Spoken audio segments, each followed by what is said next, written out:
ಮಲೆನಾಡಿನ ಭಾಗದಲ್ಲಿ ಮತ್ತೆ ಈಗ ನಕ್ಸಲರ ಕಾಟ ಶುರುವಾಯ್ತಾ ಅನ್ನುವಂತಹ ಪ್ರಶ್ನೆ.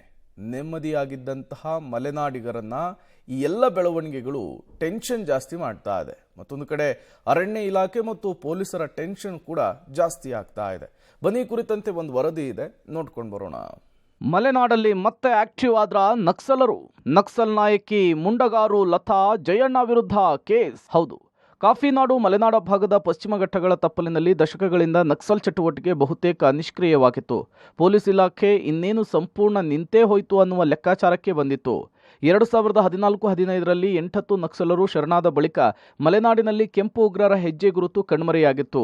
ಆದರೆ ಲಾಸ್ಟ್ ವೀಕ್ ಶೃಂಗೇರಿ ತಾಲೂಕಿನ ಕೆರೆಕಟ್ಟೆ ಸಮೀಪ 6 ಜನ ನಕ್ಸಲರು ಬಂದು ಹೋಗಿದ್ರು ಅನ್ನುವ ಮಾಹಿತಿ ಹರಿದಾಡಿತ್ತು.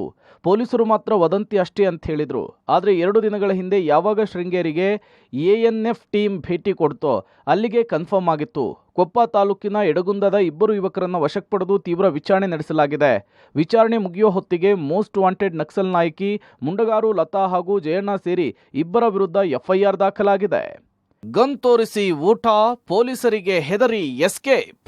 ಕೆಂಪು ಉಗ್ರರ ಹೆಜ್ಜೆ ಗುರುತುಗಳ ಪತ್ತೆಯಾಗ್ತಿದ್ದಂತೆ ಮಲೆನಾಡಿನಲ್ಲಿ ನಕ್ಸಲರು ಮತ್ತೆ ಆಕ್ಟಿವ್ ಆದ್ರ ಎಂಬ ಡೌಟ್ ಶುರುವಾಗಿದೆ.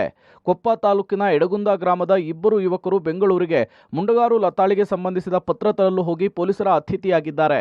ಈ ಮಧ್ಯೆ ಮುಂಡಗಾರು ಲತಾ ಕೂಡ ಕೊಪ್ಪ ತಾಲೂಕಿನ ಕಡೆಗುಂದಿ ಗ್ರಾಮದ ಕಾಡಂಚಿನ ಕುಗ್ರಾಮದ ಸುಬ್ಬೇಗೌಡ ಎಂಬುವರ ಮನೆಯಲ್ಲಿ ಗನ್ ತೋರಿಸಿ ಊಟ ಮಾಡಿದ್ದಾರೆ.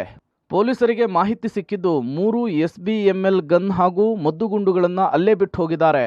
ಒಟ್ಟಾರೆ ಪಶ್ಚಿಮ ಘಟ್ಟಗಳ ತಪ್ಪಲಿನಲ್ಲಿ ನೆಮ್ಮದಿಯಾಗಿ ಓಡಾಡ್ಕೊಂಡಿದ್ರು. 2010ರ ನಕ್ಸಲರ ಹೆಜ್ಜೆ ಗುರುತುಗಳನ್ನು ಮೆಲುಕು ಹಾಕ್ತಿದ್ರು. ಆದ್ರೀಗ ಮತ್ತೆ ನಕ್ಸಲರು ಎಂಟ್ರಿ ಆಗಿರೋದು ಮಲೆನಾಡಿಗರು ಕೂಡ ಆತಂಕ ಹುಟ್ಟಿಸಿದೆ. ಏಕೆಂದ್ರೆ ನಕ್ಸಲರು ಹಳ್ಳಿಗರನ್ನ ಹೆದರಿಸಿ ಹಣ, ಬಂದೂಕು, ದಿನಸಿ ಸಾಮಗ್ರಿಗಳನ್ನು ಹೊತ್ತೊಯ್ದ ಪ್ರಕರಣಗಳು ಕೂಡ ಇದೆ. ಆದ್ರೀಗ ಮಲೆನಾಡಿನಲ್ಲಿ ಮತ್ತೆ ಕೆಂಪು ಉಗ್ರರ ಹೆಜ್ಜೆ ಗುರುತುಗಳ ಸದ್ದು ಕೇಳ್ತಿರೋದು ಒಂದು ಕಡೆ ಪೊಲೀಸರು, ಮತ್ತೊಂದು ಕಡೆ ಜನಸಾಮಾನ್ಯರಿಗೂ ಕೂಡ ಆತಂಕ ಹುಟ್ಟಿಸಿದೆ. ಕ್ಯಾಮರಾಮ್ಯಾನ್ ಪುನೀತ್ ಜೊತೆ ನಾರಾಯಣಗೌಡ, ಪಬ್ಲಿಕ್ ಟಿವಿ, ಚಿಕ್ಕಮಗಳೂರು.